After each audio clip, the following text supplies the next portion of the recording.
Thank you, Susan. Well, first, I'm very proud of our record on the environment and on conservation.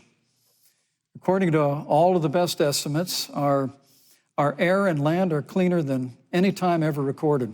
Our water is among the cleanest in the world. And just a little while ago, the President signed the Outdoors Act. It's the largest investment in our public lands and public parks in 100 years. So President Trump has made a commitment to conservation and to the environment. Now, with regard to climate change, the climate is changing. But the issue is, what's the cause and what do we do about it? President Trump has made it clear that we're going to continue to listen to the science. Now, Joe Biden and Kamala Harris would put us back in the Paris Climate Accord. They'd impose the Green New Deal, which would crush American energy, would increase the energy costs of American families in their homes, and literally would crush American jobs. And President Trump and I believe that the progress that we have made in a cleaner environment has been happening precisely because we have a strong free market economy. You know, what's remarkable is the United States has reduced CO2 more than the countries that are still in the Paris Climate Accord, but we've done it through innovation. And we've done it through natural gas and fracking, which, Senator, the American people can go look at the record. I know Joe Biden says otherwise now, as you do, but the both of you repeatedly committed to abolishing fossil fuel and banning fracking.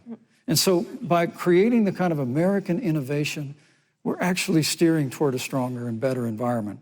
With regard to wildfires, President Trump and I believe that forest management has to be front and center, and even Governor Gavin Newsom from your state has agreed we've got to work on forest management.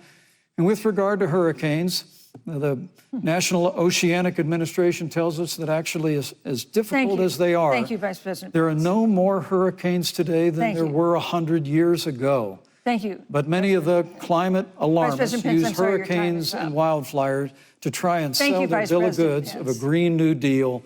And President Trump and I are going to always put American jobs and American workers first. Senator Harris just said that climate change is an existential threat. Vice President Pence, do you believe that climate change poses an existential threat? As I said, Susan, the climate is changing. We'll follow the science. But once again, Senator Harris is denying the fact that they're going to raise taxes on every American. Joe Biden said twice in the debate last week that on day one he was going to repeal the Trump tax cuts. Those tax cuts delivered $2,000 in tax relief to the average family of four across America. And with regard to banning fracking, I just recommend that people look at the record. You yourself said repeatedly that you would ban fracking. You were the first Senate co-sponsor of the Green New Deal. And while Joe Biden denied the Green New Deal, Susan, thank you for pointing out, the Green New Deal is on their campaign website. And as USA Today said, it's essentially the same plan as you co-sponsored with AOC when she submitted it in the Senate.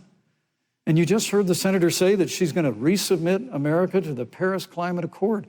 Look, the American people have always cherished our environment. We'll continue to cherish it. We've made great progress reducing CO2 emissions through American innovation and the development of natural gas through fracking. We don't need a massive $2 trillion Green New Deal that would impose all new mandates on American businesses and American families. Thank you. Joe Biden wants us to retrofit 4 million American business buildings.